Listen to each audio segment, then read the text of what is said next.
Hello and welcome to the Cinematic Summary channel. In this video, we'll give you an easy and quick rundown of another critically acclaimed film. So sit back, relax, and enjoy the video. Don't forget to subscribe to our channel and give the video a like if you enjoyed it. The movie begins with our protagonist Ben Manilowitz, a producer of podcast stories for The New Yorker, chatting at a party. He is talking about casual relationships with a friend, discussing how it is good to have numerous options with women and the dangers of getting involved to the point of meeting their entire family. Soon, Ben receives an invitation to a party at Random House from Eloise, his content producer. Ben tells Eloise that he sees everything crumbling and everyone just watching, and he wants to tell a story that connects better with America. Eloise likes the idea, but says it is just a theory and not a story yet. In the middle of the night, Ben receives a call from an unknown person saying that it will be the worst call of his life. The caller, Ty Shaw, brother of Abilene Shaw, tells Ben that his girlfriend died of an overdose, and he needs to fly to Texas for her funeral. Ben checks his phone to see who Abby was, but she was just one of the many casual girls he has dated.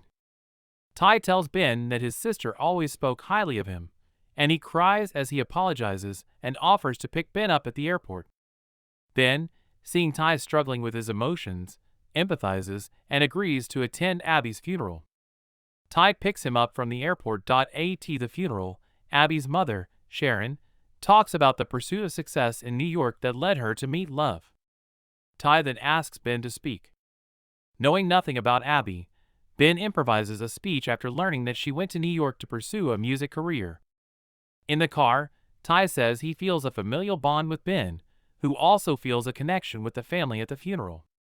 Ty asks for Ben's help to avenge his sister because, according to him, Abby did not die of an overdose at a party, since she was drug-free. Ty suspects that the Mexican drug cartel is just the beginning and imagines the story of the only two men in Abby's life seeking revenge.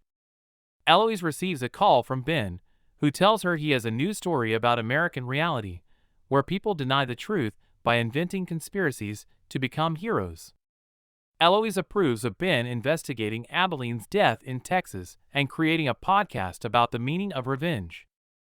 After hanging up, Ben tells Ty that he will make a podcast about Abilene's case and stay with him and his family for a few weeks.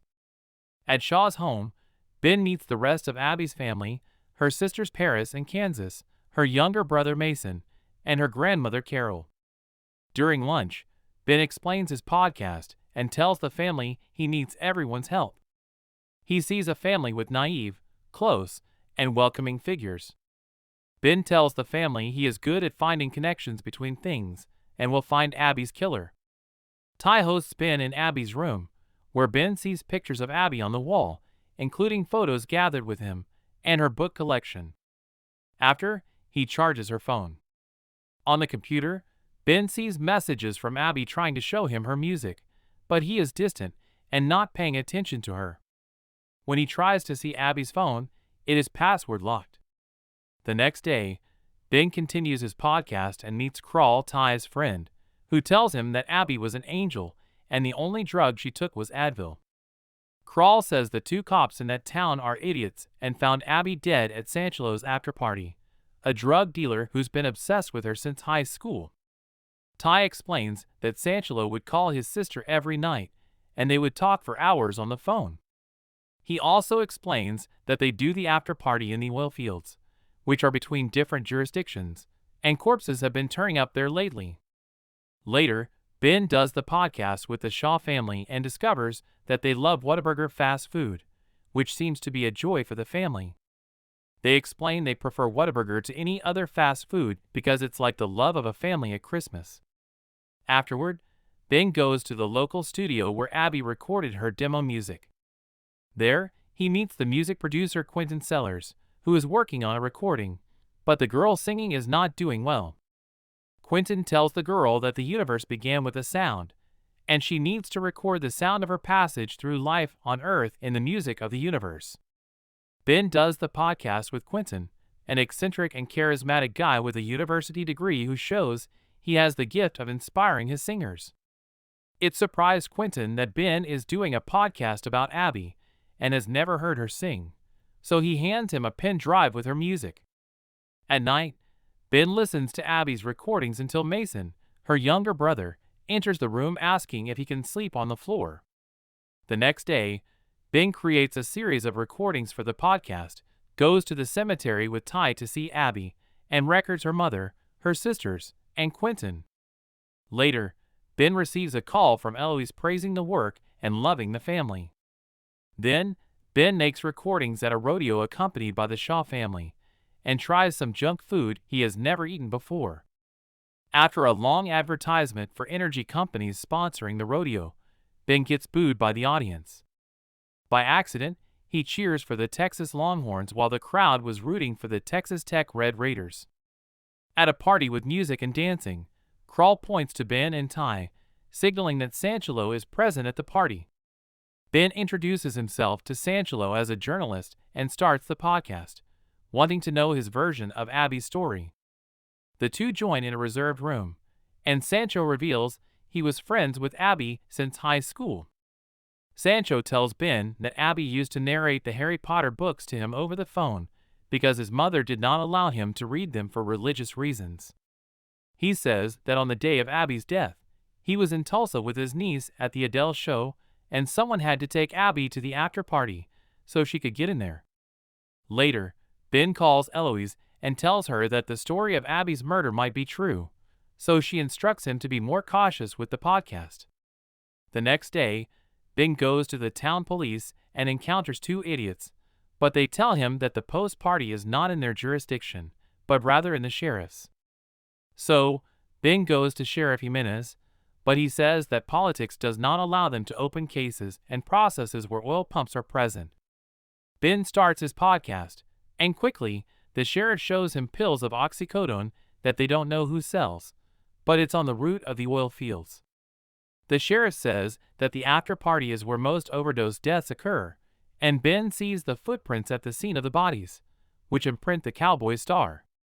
The sheriff also says that it's not their jurisdiction, and the matter is for the highway patrol. After several attempts with the authorities, Ben calls Eloise and discovers that Abby died at the intersection of 4 overlapping jurisdictions where one blames the other. At night, he watches a video of Abby revealing that Mason sleeps on the floor because he's scared of ghosts, and that she returned to Texas and feels bored. The next day, Eloise calls Ben to tell him that the American Moment approved his series, and as Ben approaches his car, it explodes. Frightened, he goes to the hospital, and upon leaving the consultation, the entire Shaw family is waiting for him, showing their concern. Later, they all go to Whataburger, celebrate his first time eating there, and consider him part of the family. Eloise informed Ben that she had completed the podcast, even with the open ending, and she sent him home, fearing the car incident. Carol accidentally reveals that Abby was addicted to pills, and Ben discovers that Ty instructed the entire family to keep this information from him. Ben gets angry and offends the entire family, saying that they have a crappy life in the middle of nowhere. Ty punches him, saying that his sister had issues, and Ben was never present, confessing to approaching him because of his mourning. Ben reveals he wasn't dating Abby, whom he went out with only a few times. Sharon says that people sometimes use drugs due to their suffering, and she believes her daughter loved Ben, while he didn't pay attention to her. Ben walks back to Shaw's house on foot and records a podcast feeling empty and remorseful for not loving Abby.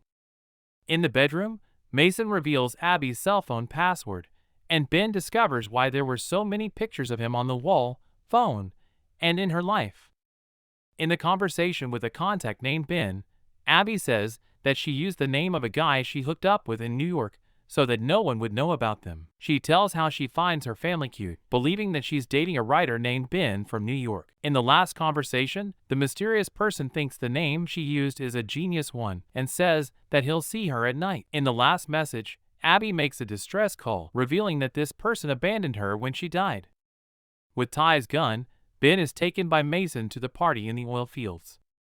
Upon arriving at the party, Ben discovers that the Texas Tech fans were responsible for the bomb in his car.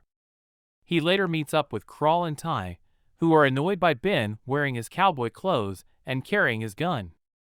Quentin is also present and offers to share a story for the podcast, so Ben records as they walk. Quentin says that in 1875, a policy to curb immigration led to the banning of Chinese opium dens, but not the drug itself. Entering a private tent, Ben finds out that Quentin is the one supplying oxycodone to the region and sees a girl being removed in an unconscious state. Ben turns off the recording and manages to get Quentin to confirm Abby's death from an overdose. Quentin explains he cannot allow anyone to call 911 in that area, as they log the calls, and he cannot risk getting caught. He admits to leaving Abby to die in a post-party region without cell service at the intersection of 4 jurisdictions.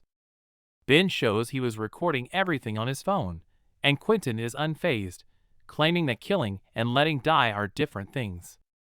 Quentin argues they may blame him at first, but people will eventually turn negative attention to Ben's exploration of the Shaw family's pain and even blame the family itself for Abby's death. Quentin says that the only thing that matters is the recording left by people in life and that Abby, as a person, was just an ordinary girl. Ben turns off the phone and shoots Quentin in the head. Leaving the tent, Ben erases all the podcast recordings he had made and heads to Whataburger with Ty and Mason to make amends. The next morning, Ben prepares to leave, and Sharon offers him a ride, revealing that she knows what happened at the post-party the night before. Ben tells her that he deleted Abby's podcast and says that the story should just be about him and the Shaw family. The movie ends with Ben leaving for New York in search of a new story. So, did you like the video? We'd love to hear your thoughts and opinions on the movie, so please leave a comment below.